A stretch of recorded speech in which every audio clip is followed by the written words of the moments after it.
of material to cover tonight, and we're going to see kind of part of Israel's history revealed just through the numbers.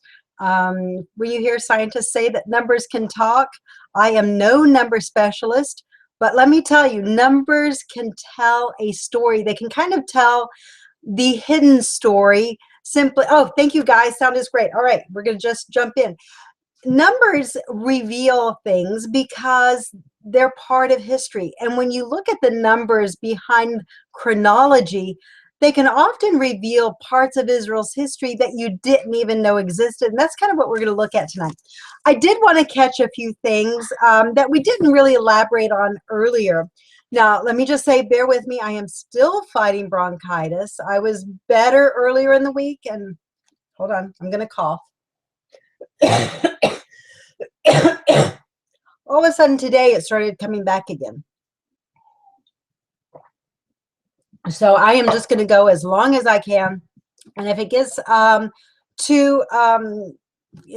my lungs aren't just doing real well, we'll call it an evening and I'll do another makeup class during the week. But I am going to go because I want to get as much of this material as I can out there tonight because it's a lot of great information.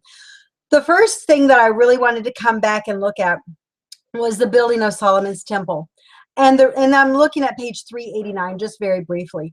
The reason I wanted to point this out is that one of the charges that atheists, skeptics bring about the biblical text is that when you take the account that the construction of Solomon's temple was begun in the 4th year, in the 2nd month of the year of his reign, and it was completed in his 11th year, in the 8th month of his reign, they will say, well, this is, 6 years. There is no way this is 7 years. There's just no way to stretch it to get 7 years. I wanted to point out that when you look at it, chronology, the interesting thing with chronology works a lot like physics, where you have the real world, and then you have the micro world, or you have the quantum level. And things they don't really work differently on the quantum level, but they are viewed differently at the quantum level. Simply because when you put the numbers in and you plot them and you count them, all of a sudden you discover that there is something within the larger aggregate numbers that you didn't even recognize until you break it down into its smaller parts. So the same rules that work in economics for a macro and microeconomics, the same thing that work in physics for the real world of physics that we see and is observable versus the quantum level that we have to have high-powered microscopes to observe. Really the same type of phenomenon or the same type of underlying law really applies equally to both types of categories. So I just invite you to look at the table 9.24 on page 389. The other thing that you see there is how the micro calendar affects the reigns of Asa and Ahab. When we are given the reign lengths of that they reigned in the scriptural text, you are left wondering how in the world between Asa's 38th year and his 41st year, how in the world do you get 4 years out of something that is only 3 years? Well, when we approach this, we have to take into account dual calendars. We have to take in 2 different ascension dates. Remember, in Judah, the kings ascended the throne in Tishri, which would have been in the fall. For Israel, believe it or not, Samaria actually used the cultic calendar of Nisan to install their monarch. So you had a 6-month disparity as far as ascension date that can play havoc when you are using a synchronized calendric system. So this will often produce disparities up to a year and a half when you're looking at it on the aggregate on the macro level. When you looked at the micro level, like we are at table 9.25, you're able to match them up and you're able to put that chronology down in very specific terms. And when you do that, you discover there is no contradiction and that the chronologies indeed make sense and they are perfectly in line with Scripture. Again, on page 390, let me just read this real quick. It says, the time period between Asa's 38th year and his 41st year would be considered 4 regnal years of Ahab's reign. This places Ahab's death after Nisan, but before Tishri, since Ahab's 4th year began in Nisan. Remember last week, or actually it was just this past Thursday, since we had our makeup class, I discussed how in the ancient world, they had no ongoing concept of time as we do today. One of the things we can be very grateful to the Roman Empire for doing was creating this ongoing sense of time that was not tied to a monarch. Previously in world history, during both the reigns of Assyria, in Egypt, Babylon, it really didn't matter where you were. Time stopped with the death of every monarch, and it began again with the reign of a new monarch. Documents were always dated, say, to the 3rd year of the king of Sennacherib, or to the 22nd year of Sargon, or whatever it was. Your documents would be dated to that particular monarch's reign. And with each monarch, it began again. So there was a great occasion and a great probability for discrepancies every time you had a change and a shift in power, whether that power was natural succession or if that were a coup or some sort of rebellion where another monarch was slain. Now, we did briefly discuss the 2 types of dating systems that were used throughout the ancient world. In Egypt, they used the antedating system, which in Mesopotamia is called the non-accession year. Now, let me just state that the fields of Egyptology and the fields of Assyriology. Assyriology is the study of ancient Assyria. Egyptology, of course, is a study of ancient Egypt. Within these disciplines, people worked within their fields, and at different points they realized that they had the scribes, these ancient scribes, had developed systems for accounting for the succession of a monarch. And the respective fields began using terms to describe these phenomena. And they really did this without any communications, without Egyptologists speaking to Syriologists. So as this, yes, very good point, Stephen. Very nice. As these disciplines continued, eventually now, say post 1950, you have a lot more discussion between disciplines, conferences that encourage sharing of data, where you look at cogencies, you look at similarities between Assyria and Egypt, and that sort of thing. So in the last 60, 70 years now, we realize that the post-dating system in Egypt is the same thing as the accession year session in Assyria. Now, again, the way that these differ is that the antedating or non-accession year basically counted the monarch's reign twice. Kings had this nasty habit. It was just not real courtesy, where they would not, if they died or were sick or were injured in battle, they wouldn't just die on New Year's Day and make it easy for everyone. So that presented a dilemma. What do you do when the monarch dies in the middle of the year and 2 kings reign in the same year? Or maybe that king comes to the throne, but his throne is never secured and he's slaughtered. Maybe he only reigns for 6 months. So you could have 3 people rule in 1 year. How do you account that? Are you going to give, if you give each king credit for a full year, well, chronologically, that's going to be 3 years, but yet everybody knows it all happened in 1 year. So these were issues of time that scribes and usually the priesthood had to deal with when archiving the national records.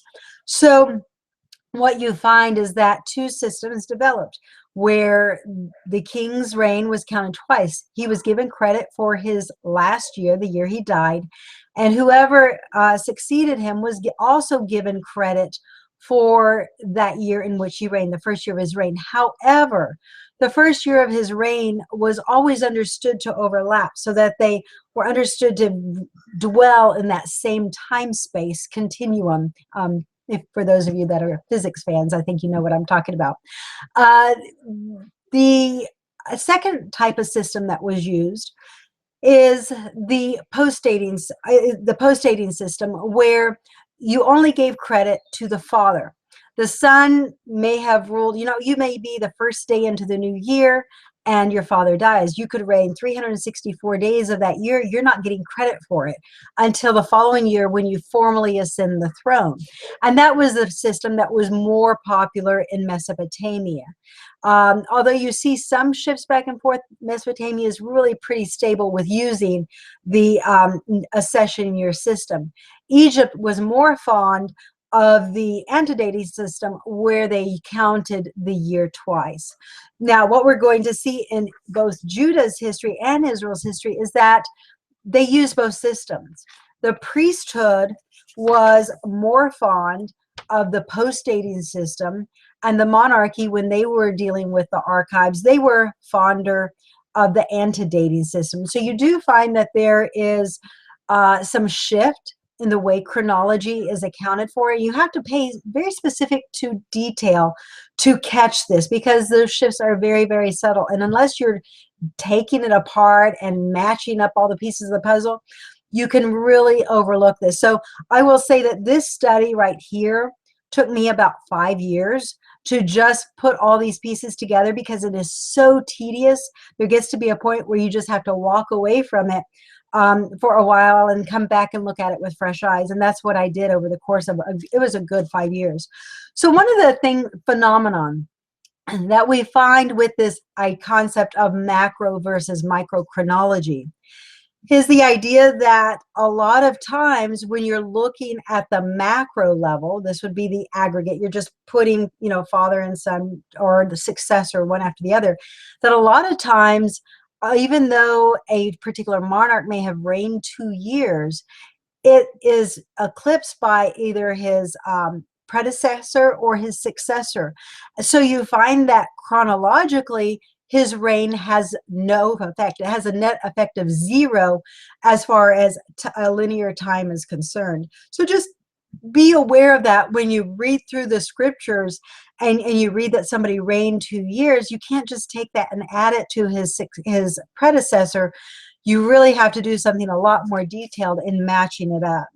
Edwin Thiel, again, is a scholar who did an incredible amount of work and research on this, and really provides some ground on which we can build our studies today. Another one is, oh, my mind just went blank. I'll come back to him because I'm not thinking about it. And please do bear with me. I am still a little groggy with this whole entire chess thing that I am fighting. Nan, great to see you here as well this evening. So glad you could make it. All right, so another king that we find whose reign is totally eclipsed is that of Ammon. When Manasseh dies, his son Ammon is wicked. He rules for 2 years. But we find, because they were using the post-dating method, that Ammon's reign is eclipsed by both his father's 55th year of his reign, Manasseh's reign, and then it's eclipsed again by the reign of Josiah, his brother. So you find that that is something that plays a havoc when you, again, are trying to use a linear reconstruction. I wanted to bring attention as well to table 9.31, where we have priestly reckoning. It's very interesting because with Samuel, Saul, and David, what we find is a straight linear post-dating system where the one monarch dies. He's given credit for the last year of his reign, but there's no overlap. It's just a straight, add one to the other. This does change under the monarchy, because the monarchy comes to play, and they actually like the Mesopotamian system where the priest favored the Egyptian system. Remember, Solomon brought in Egyptian scribes, and they helped train some of the scribes within Israel as well. Cindy, I am so glad you could make it tonight. So great to see you. So glad to have you here. So just real quick, as far as authorship, you hear a lot about the documentary hypothesis. And one of the things that I think chronology is able to do is to shed some light on some of the shifts of authorship from the priesthood to the monarchy and back to the priesthood again, with how chronology is recorded. On page 395, if you will look at table 9.32, you find that the priestly or post-dating system was used from the Judges era all the way through King David. We find that the monarchy or antedating system is used from Solomon through Uzziah. So this tells us that whatever Levites were working under the monarchy at this point, they were working under the fiscal responsibilities, they were working under the specific responsibilities of the monarchy and not their jobs as Levites within the cultic religious sphere. Now, what's fascinating is that there is a shift during Jotham and Hezekiah's reign back to the priestly the priestly post-dating system. And it's very interesting that this shift occurs during their reign, because what we find indicated in both the book of Isaiah as well as within Chronicles is that the prophet or the scribe that made the entries into the formal archives for the monarchy during this time period was actually Isaiah. So the fact that we have Isaiah making these entries into formal documents and using the priestly standard of the post-dating system is able to reveal that shift in authorship. After Isaiah, we find that it reverts back to the anti-dating system again until the demise of the monarchy towards the very end, where it falls into Jeremiah's hands and it goes back to the post-dating system. So these subtle shifts are really able to reveal quite a bit as far as biblical authorship is concerned. And when you take this information and you juxtapose it with chapter 8 and the information that we have regarding the scribes that wrote Israel's history, it really reveals a whole lot more than what a casual reading of the text really does. So I invite each of y'all to investigate that further on your own. Another point that I want to bring up is the table at the bottom of the page of 395, and this is table 9.34, where we have Azariah's reign synchronized with Jeroboam and Pekahiah. This is fascinating because the reign of Uzziah or Azariah really gives us so many synchronisms. There are 5 synchronisms that scripture gives us, partly because he reigned for 52 years. He reigned a very long point in time, but Isaiah was also very careful to give us, in this year of his reign, this king began to reign, or in this year, this happened. So because we've been given all of those benchmarks and we've been given all of these synchronizations, it provides some really firm benchmarks and pegs on that ladder that we can provide a pretty accurate chronology for reconstructing forwards and backwards. Just to recap another idea that we touched on last week, and that is the idea of the heir apparent. This is where you would have a junior king, a king in training who would assume certain responsibilities of the monarchy.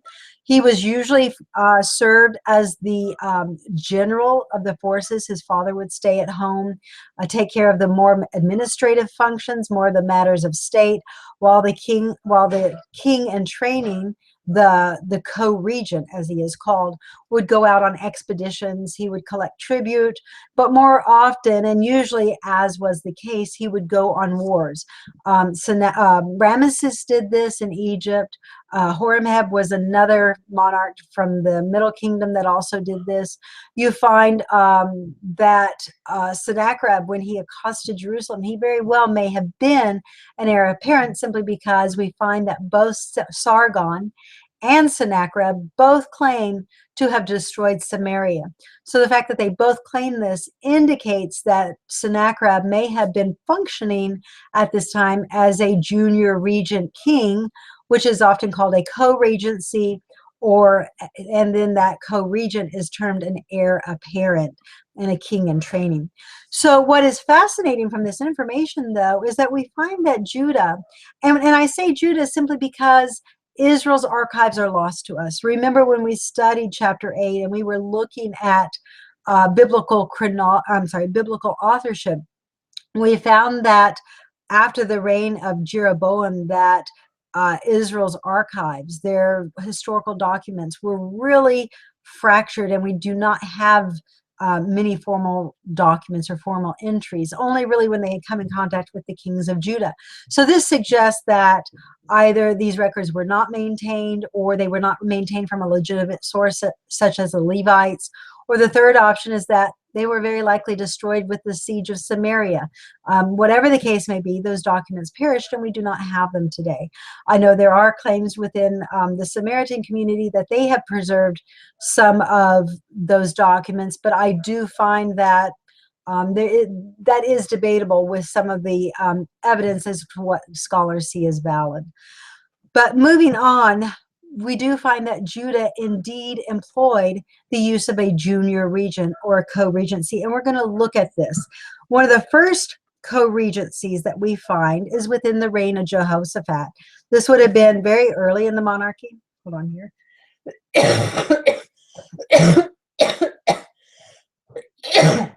Sorry about that. Again, it is a nasty bronchitis. Oh, Robin and Jack, so glad you guys can join us. Great to have you with us. Ignore the hacking here tonight. So let's look at 2 Kings 8, verses 16 and 17. And we're going to look at two key Hebrew terms in this passage, because they display something that is used when the text is referring to a junior regent. This is what it says. It says, and in the 5th year of Joram, the son of Ahab, king of Israel, Jehoshaphat being then king, but the Hebrew term there is Melech, of Judah, Jehoram, the son of Jehoshaphat, king of Judah, began to reign, Melechah, and he reigned 8 years in Jerusalem. This does not use the same Hebrew word. You have Melech that is used for the actual king, and consistently when the king is the king who has ascended the throne, he's had his coronation ceremony, he has been installed in office, he is always referred to as the Melech. But when it is a junior regent, he is a king in training, or there is a co-regency, you find that he is referred to as a Malach. So these terms become very important when we are studying chronology, because chronologically, anything that occurs during the co-regency or anything that is attributed to that junior regent should have a 0 chronological effect until his father's death. So this is one of the few times that we have in this particular text where it specifically mentions a co-regency. And if you look at page 399, you find that Jehoram reigned, began in the 22nd year, which also would have been the 5th year of Joram. So you find that this provides a lot of synchronization. You know, we're able to kind of peg and move and shift. If you guys have ever played Tetris, it looks a little bit like Tetris with what we're doing here, but we're given benchmarks. We're given specific reign lengths by which to peg and hang and cross over that particular linkage of time for those monarchs. Now, I do want to mention an error. There are 2 errors in the book of Kings regarding chronology, and given there are well over 54 points of chronology, and to have only 2 errors is an incredible feat, because we are looking at over 430 years worth of time. So to have 2 errors is really not that much. So the first error that we have is in 2 Kings 1:17, where it states that, let me bring this text up real quick. So 2 Kings 1:16 states that, so he died according to the word that Elijah spoke, and Jehoram reigned in his stead in the 2nd year of Jehoram, the son of Jehoshaphat, the king of Judah, because he had no son. You know, I do not know if this is what Jeremiah is referring to as the lying pen of the scribes. It is very possible. But there is, when you look at this, there is no way that Joram began reigning in the 2nd year of Jehoram, king of Judah. There is just no way to reconstruct this, even if maybe there was a co-regency. But even a co-regency really does not explain this error, and there honestly is no way to account for this statement. because no matter how you reconstruct it, the synchronisms within Kings and Chronicles make it that statement totally untentative. So be aware that that is one of the errors in the biblical chronology. As we continue on, we find that scripture allows us and provides for us an incredible context within the greater ancient Near East society. And what we find is that both the reigns of Ahab of Samaria and a successor, Jehu, provide contact with Shalmaneser, king of Assyria. Now, Ahab, in the 17th year of his reign, had assisted Syria as an ally. Assyria, and these names can be very confusing. Assyria is where modern Persia, Iraq is today. They controlled, Babylon, that territory. That was Assyria's territory. At this early reign, at this point in time, Assyria had not yet conquered Babylon, but they were still kind of north of the Tigris and the Euphrates. The territory Persia would later inherit or conquer. But Assyria was that territory. Syria, minus the A, was north of Israel. It was the territory of Damascus. It bordered on Tyre, and it was north of Israel. So just keep that in mind geographically as we discuss these places, because there is a distinction even though the names are similar. So what you find is that there had been a confederacy between Syria and Israel, or Samaria, and that when Assyria attacked Damascus, that Ahab offered assistance. And we are told from Shalmaneser that there was contact between he and Ahab. I believe in scripture, and I don't have this in my notes, but I believe in scripture it mentions the 17th year of Ahab's reign. The next point of contact that we have with Assyria, it occurs again in Shalmaneser. Now, this would have been the reign of Shalmaneser III. And we find that when Jehu ascends, there's a coup. He slaughters Joram and Jehoram.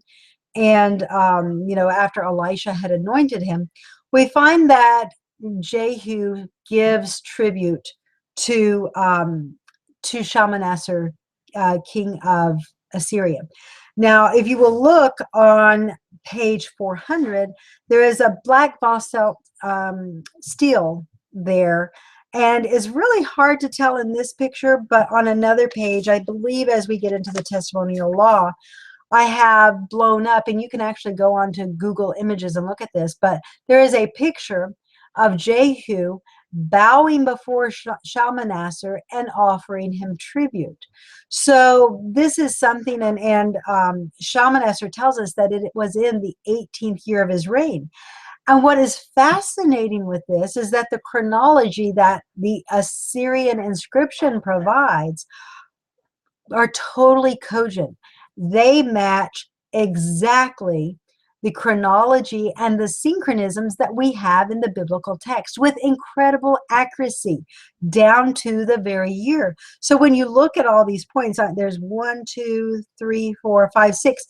This chronology is supported by at least 6 different scriptures, and then the chronology of Assyria. So keep that in mind, because when people say there's no extra biblical support for the stories that we have in Israel, chronology is a pretty precise thing, especially when it all happens within one king's reign and you're not dealing with the accession issues.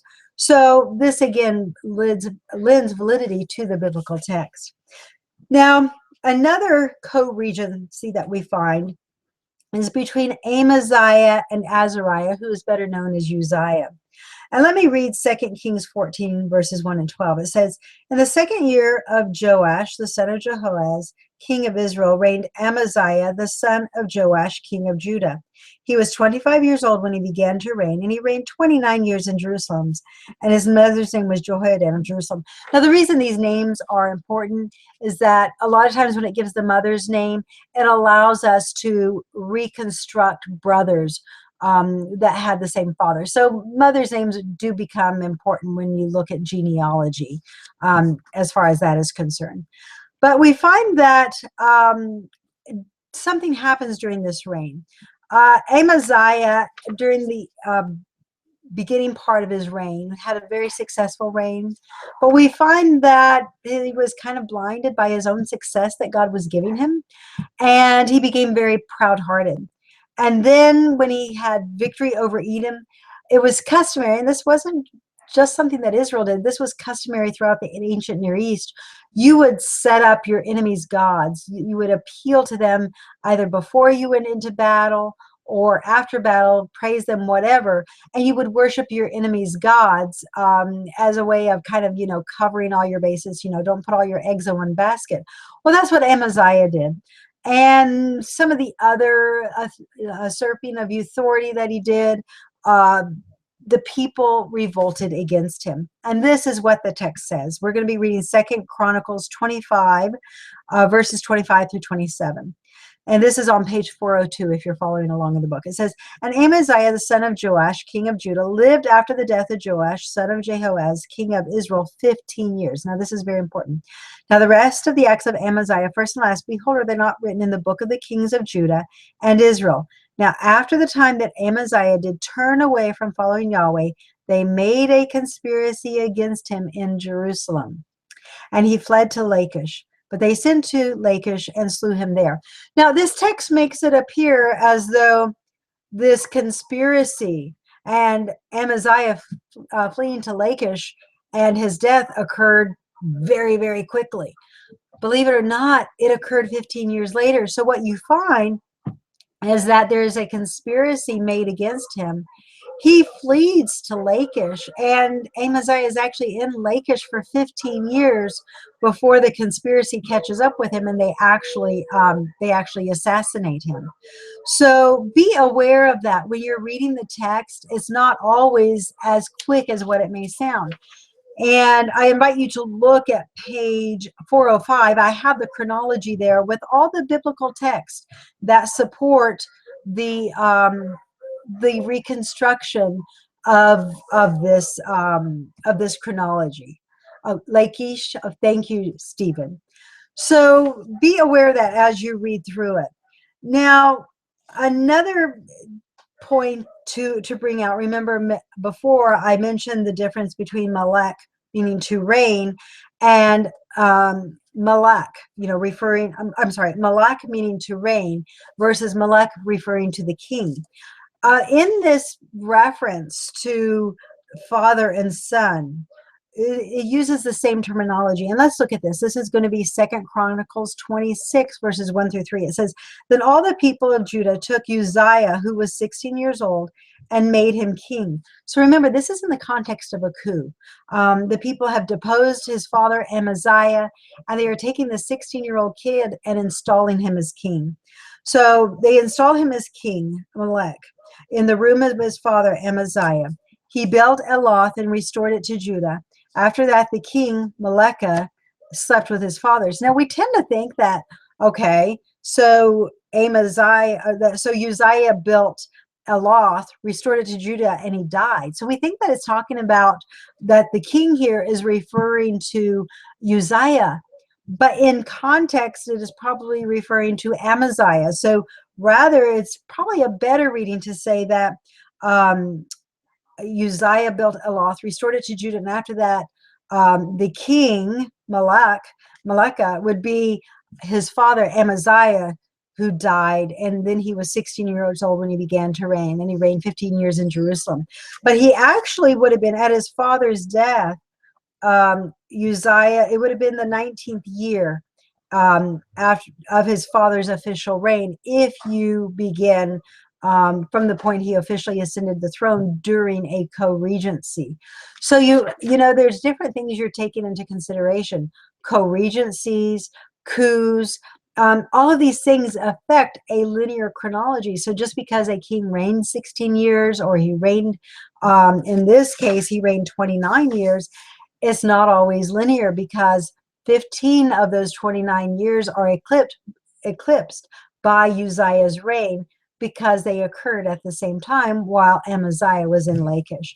So just be aware of that. You know, there's a whole lot more behind the scenes history going on that meets the eyes. And let me say, this really would make a incredible Hollywood series one day, because there's no need to manufacture all of the crazy things that we've seen coming out of Hollywood in the last year and a half, with you know, just manhandling the text and creating bizarre scenarios, when there's so much real life intrigue and drama naturally in the text. I mean, isn't history always kind of riddled with drama? So Judah really was no different. And the reason they're riddled with drama is because, of course, they departed from Torah. They had conflicting ideologies which weakened them, and they did not have that brotherhood of common values and that could have united them. So let's go to the second error in Judah's chronology. And I am actually going to read this because it is very tedious, and I don't want to confuse you with the way I might explain it right now. So I'm on page 404 if you guys want to follow along. It says, remember, however, that Amaziah, son of Joash, king of Judah, lived after the death of Joash, the son of Jehoahaz, king of Israel, 15 years.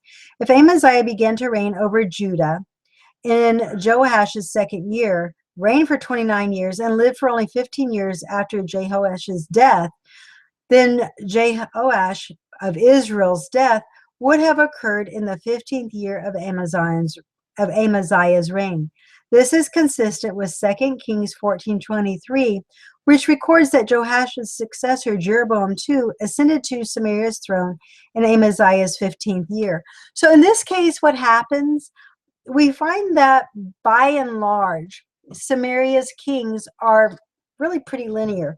Their reigns do not overlap. They use the non-accession year system for reckoning chronology. So it's taking this king and really putting him afterwards.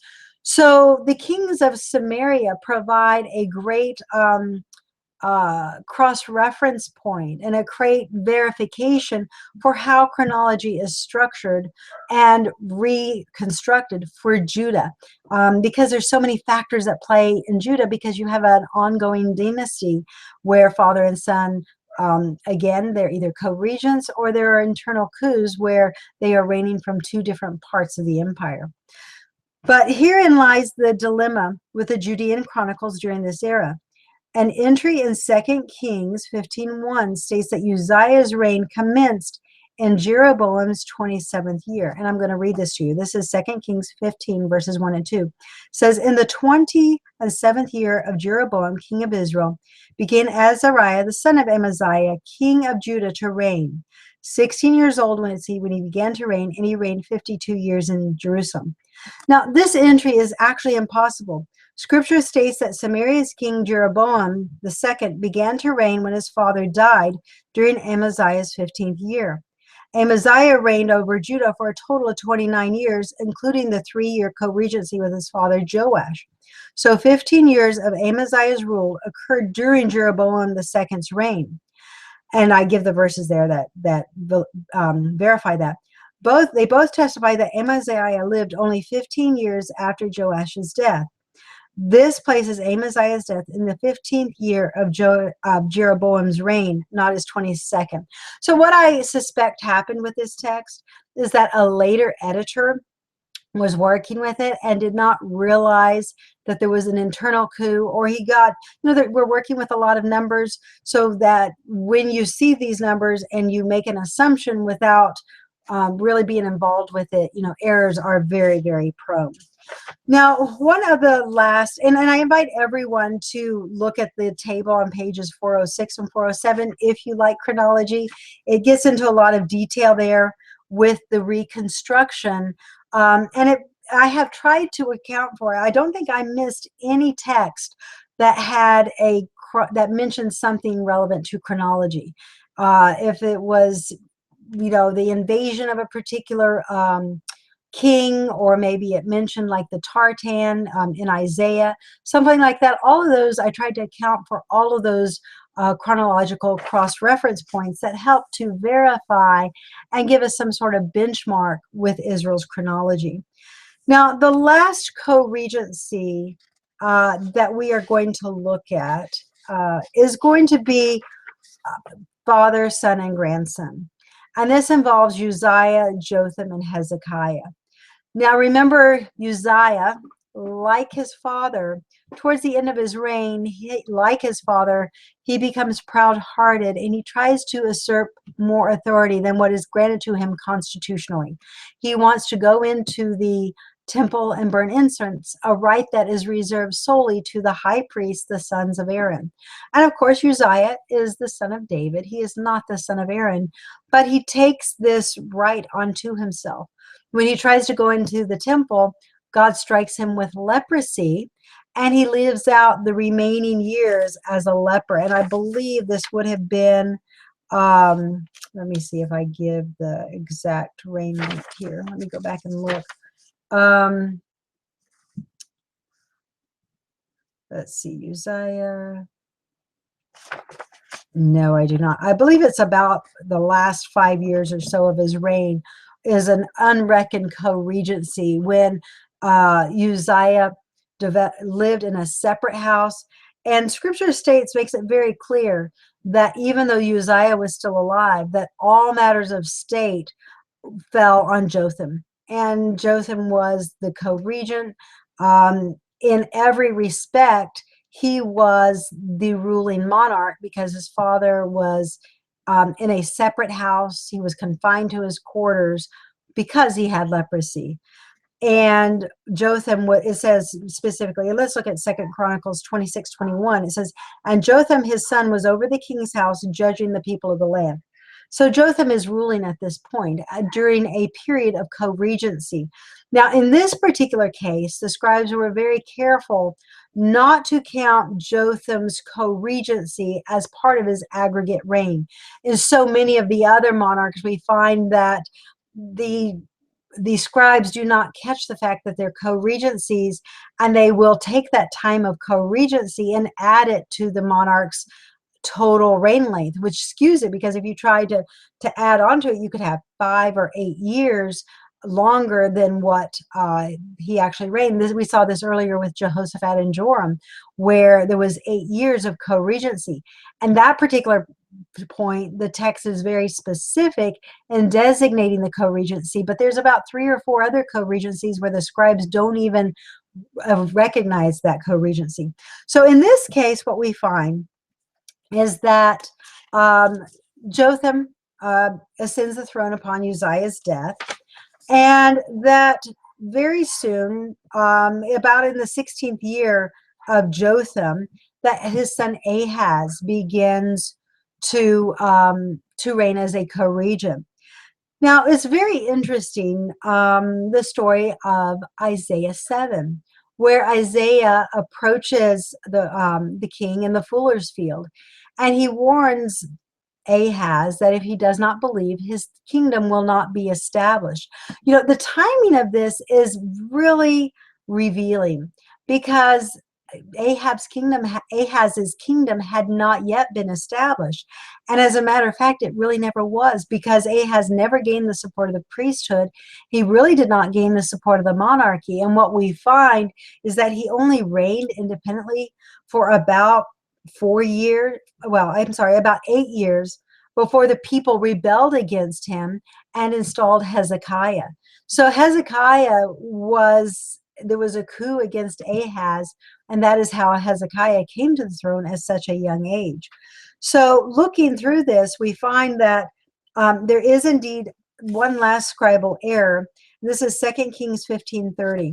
And the scribal error in this text states that Ahaz ascended the throne during Jotham's 20th year. I'm sorry, it states that Hoshea ascended the throne during Jotham's 20th year. Now, had Jotham actually lived to the 20th year, it would have been his 20th year, but it was really Hezekiah's 12th year. The scribe again probably got confused working with those years of co-regency that had existed during Uzziah's reign, and that was probably the reason for the confusion.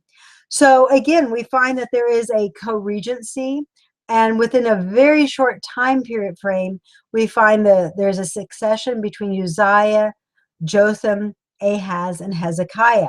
And Israel's chronology really confirms this on the Samaria side, where we find that there was a lot of overlapping co-regencies during this time. So I want to bring it now to the broader context. One of the things that Israel's chronology is able to reveal, and something that has been a source of controversy, it remains a controversy today, is the reign length of Tiglath-Pileser of Assyria. He was known variously as Pul, and what it appears happened, at least from the chronology that I have reconstructed, is that when he overthrew Babylon, he's really only assigned 18 years of his reign. But what we discover with Israel and Judah's chronology is that he actually reigned a lot longer. Most scholars only attribute 18 years to his reign, but in fact, he reigned 38 years. So he reigned 20 more years than what scholars attribute to him. But this smooths out a lot of the questions that we have during this time period and some of the questions that we have with ancient Near Eastern chronology. So then going to further in Israel's chronology, we find that the reign, Jeremiah gives us a very accurate 23 chronology from Josiah to Jehoiakim. And this 23 years is another mechanism that we can use to verify the scribes' chronology in Kings and Chronicles. And we find that it matches with incredible precision. One of the last things that I want to look at tonight is a non-biblical text. Now, I want to mention Ptolemy's canon because this is something that is really considered the gold standard in chronology studies. Ptolemy's canon was written pretty late, right around, I believe it was 280 BCE. And what he did, his scribes were really trying to preserve history. They were working off of ancient text, ancient cylinder seals. Cylinders, not cylinder seals, I'm sorry, but off of ancient cylinders. And they were also working off of ancient inscriptions and perhaps even papyri. But what we find is that Ptolemy's canon, it has contradictions. It's contradicted by Egyptian chronology. It's even contradicted by Assyrian chronology. So it is not without error. But what we do find is a very surprising source that verifies and totally backs up Scripture's chronology for 95 years. And what this is an inscription for a high priestess in the town of Haran on the outskirts of Mesopotamia. And what we find is that she talks about the 65 years of her reign. And she says that from the year of one particular monarch, and she talks about Ashurbanipal, she was born in the 21st year of his reign, all the way down to the 4th year of Neriglissar's reign. And she claims that in that time period, so from Ashurbanipal, king of Assyria, all the way to the king of Babylon, because Assyria fell to Babylon under Nebuchadnezzar, Nabopolassar, his father, and then Nebuchadnezzar, the son. And then you find that he was succeeded by Evil-Merodach, and then Neriglissar was succeeded Evil-Merodach. So when you find this succession, you find that it matches the priestess's testimony of this chronology, matches perfectly the scriptural account. There is no contradiction, and the numbers work out perfectly.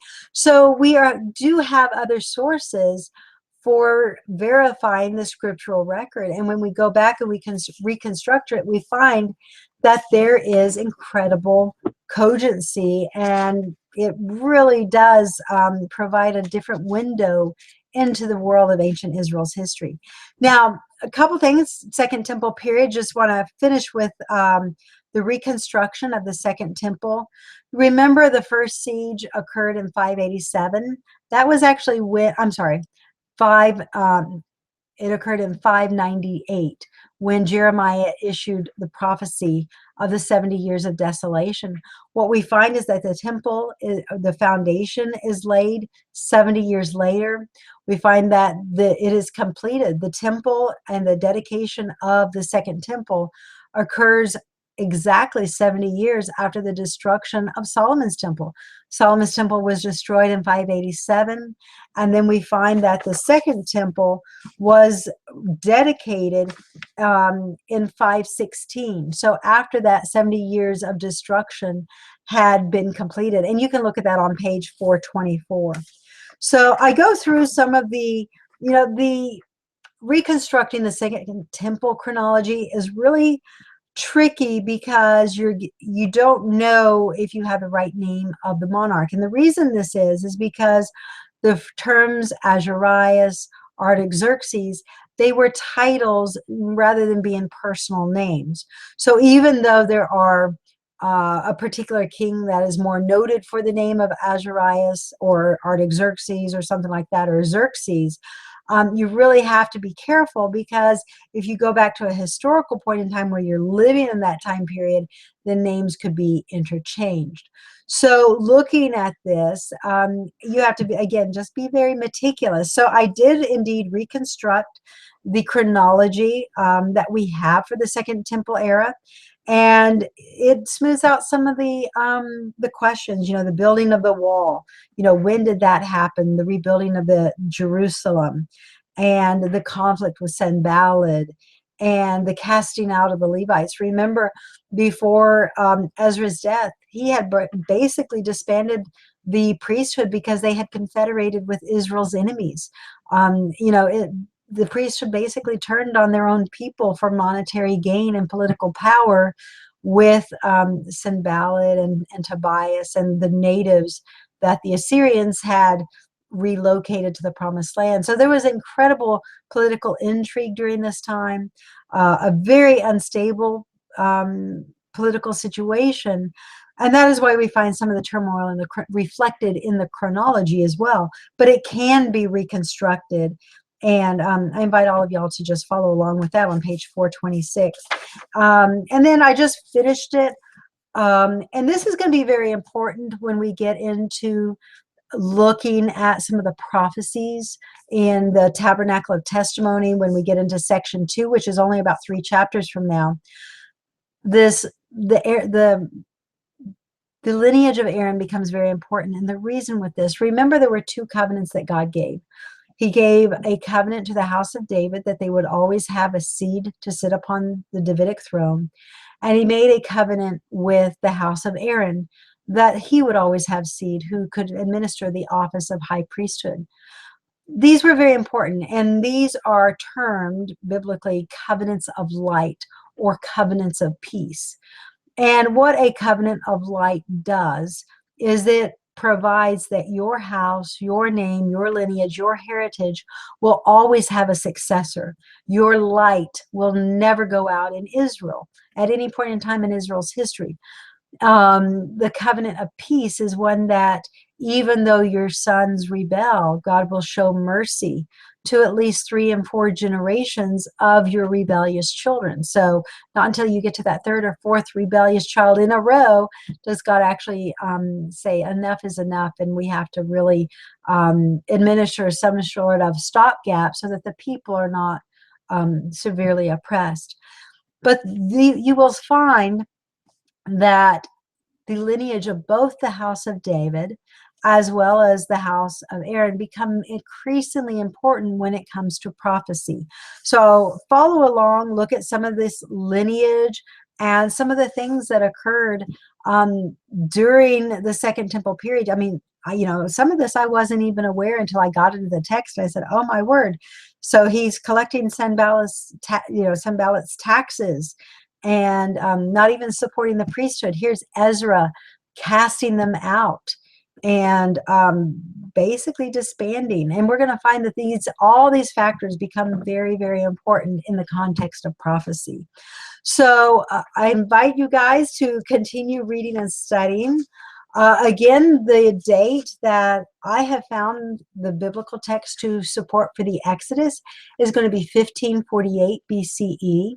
A lot of scholars think that is too early, but if you guys saw the recent film, The Patterns of the Evidence, The Exodus, they made a very strong case for an earlier Exodus date. And as a matter of fact, the film just this past week won an award for its coverage of that era. It was voted, I believe, one of the best rated faith-based films of this past year. So congratulations to them. But it was a very good, it was very cogent in the evidence that it presented for an earlier Exodus date. And what we're going to do in 2 weeks from now is look at some of that evidence for an early Exodus. We're going to look at archaeological evidence. We're going to be looking at some written evidence for an early Exodus date. Now, next week we will not be meeting. Next week is a bye week. I invite all of y'all to join us next Friday night at Via Roots of Faith. We will be at the United Israel World Union Conference in Charlotte, North Carolina. And I believe that will be a live webcast both Friday night, all day Saturday, and Sunday morning. So I invite you guys to join that via Roots of Faith. And then we will come back in 2 weeks and we will begin to explore the Exodus. And hopefully by now, this horrible bronchitis is gone by then. So at this point, I'm going to open it up for any questions or comments. And I hope you guys have a fantastic week. Now, I did see Ross post that there will not be a live broadcast for Roots of Faith tomorrow. He is taking the morning off and just recouping and preparing for the teaching that he's going to be doing at the conference a week from this Saturday. So any questions or comments about any of this material? You know, chronology is not everyone's cup of tea. You have to have some sort of passion for numbers. I will admit, when I first started with it, I really didn't care for it. It was just something I couldn't let go of. I had to keep working it until I came up with a workable solution. And I am certainly not a mathematician by any stretch of the imagination, but I am a researcher and I'm able to reconstruct the evidence and form a valid scenario of what that history would have been. So when you do that, it just makes it come alive to me to see all the behind the scenes history that these numbers can reveal by the co-regencies or one king. You know, what do you do when you have two monarchs within Judah reigning from two different cities? Like you have Hezekiah reigning from Elath, and then you have Ahaz ruling from Jerusalem. You know, there's something more is going on than what the scribes have left us in the biblical text. So when you go back and you reconstruct it, it really answers a lot of those nagging questions where you're going, you know, something just doesn't quite add up here. And then when you see it, you're like, oh, okay, now I understand that the rest of the story. So it really makes it come alive. So any questions or comments? So I am enjoying these series with you guys. And again, we will just see you in 2 weeks then. Thank you guys for coming. Shabbat Shalom. And see you in 2 weeks.